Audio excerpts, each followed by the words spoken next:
देश के माननीयों को 4-4 पेंशन मिलती है, जो हमारे देश के लिए आन बान शान सुरक्षा के लिए अपनी जान कुर्बान करते हैं, उनको एक भी पेंशन नहीं। क्या नीति सही है? या कोई एक भी बताए, किसान हो, नौजवान हो, कोई भी पत्रकार साथी हो, मैं उनसे भी कह रहा हूं, आप लोगों से सवाल पूछते हैं, मैं आज आपसे पूछ रहा हूं, आप भी सहमत होंगे। दूसरा सवाल है, सरकारी पद जो खाली होते हैं वर्षों वर्षों खाली पड़े रहते हैं, लेकिन एक अभी वैकेंसी निकली है पूरे देश के लिए, जो 4 जून का सारा रिजल्ट आ जाएगा। सरकारी पदों के वर्ष वर्ष खाली क्यों पड़े रहते हैं और एमपी एमएलए के सेम डेट में भर जाते हैं?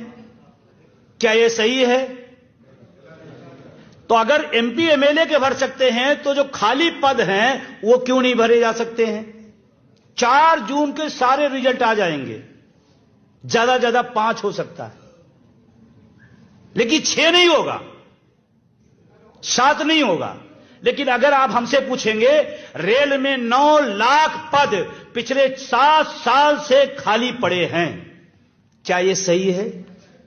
अच्छा, वो 9 लाख पद भरे होते तो हमारे आपके बीच के कोई जाते, आपका बेटा, आपका भाई, आपका पड़ोसी, कोई तो जाता, कोई तो पद पड़ा। तो यह गलत है।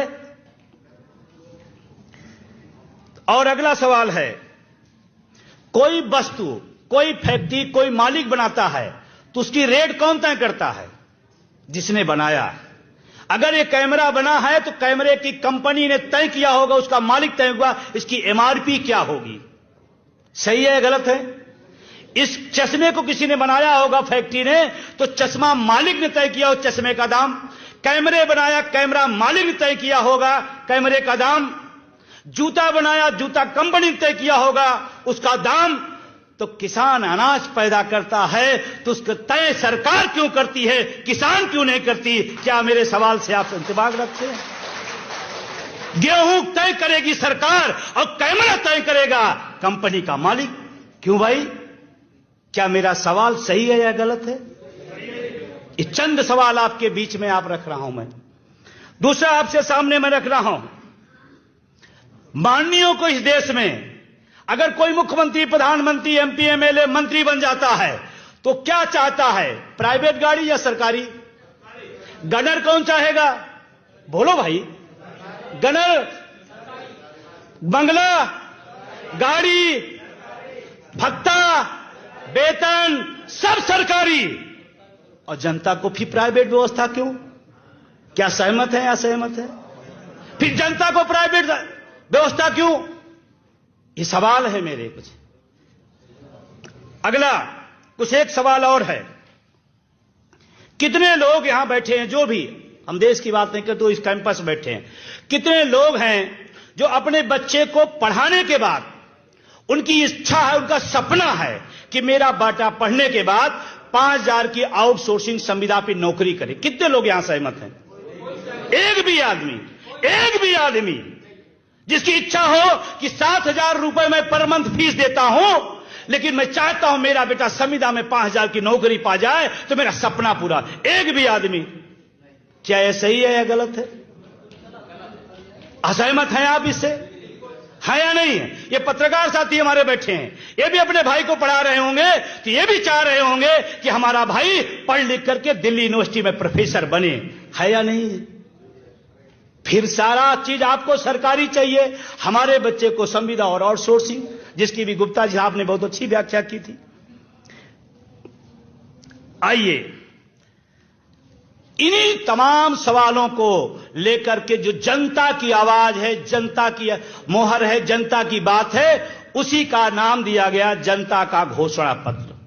ये सवाल जनता के हैं और जनता के सवाल आज आपके बीच में हैं। ये बहुत कम सवाल हैं, यहां हमारे पास सैकड़ों सवाल हैं जिनको हम आपके सामने रख सकते हैं, लेकिन मैं इसी सवालों को लेकर आगे चलता हूं कि क्यों जरूरत पड़ी इस जनता के घोषणा पत्र की। ये चुनाव आ गया है, हम पूछ रहे हैं भाई शिक्षा का बजट कम क्यों हो रहा है? आप कहते हो अयोध्या में बहुत कुछ बन रहा है। ये सवाल हमारा नहीं है, ये सवाल इस देश के, इस मुल्क के जो लोग शिक्षा से पसंद करते हैं उनका है। वो कह रहे हैं कि इस देश में सरकारी पद खाली पड़े हैं, आप क्यों नहीं भर रहे हैं? तो वो कहते हैं नहीं नहीं, आपने देखा नहीं, गगनचुंबी हमने एक इमारत दिल्ली के अंदर बनाई है। हम सवाल कुछ पूछ रहे हैं, जवाब कुछ दिया जा रहा है। इसीलिए जनता की घोषणा पत्र की जरूरत पड़ी, इसीलिए इसकी जरूरत पड़ी। और इसी बात को लेकर के आज तो इसकी शुरुआत है, अब ये तो जाएगा। हम सब ने तमाम बार देखा होगा, कांग्रेस का घोषणा पत्र, भाजपा का घोषणा पत्र, सपा का घोषणा पत्र, बसपा का पता नहीं क्या, और तमाम पार्टियों घोषणा पत्र।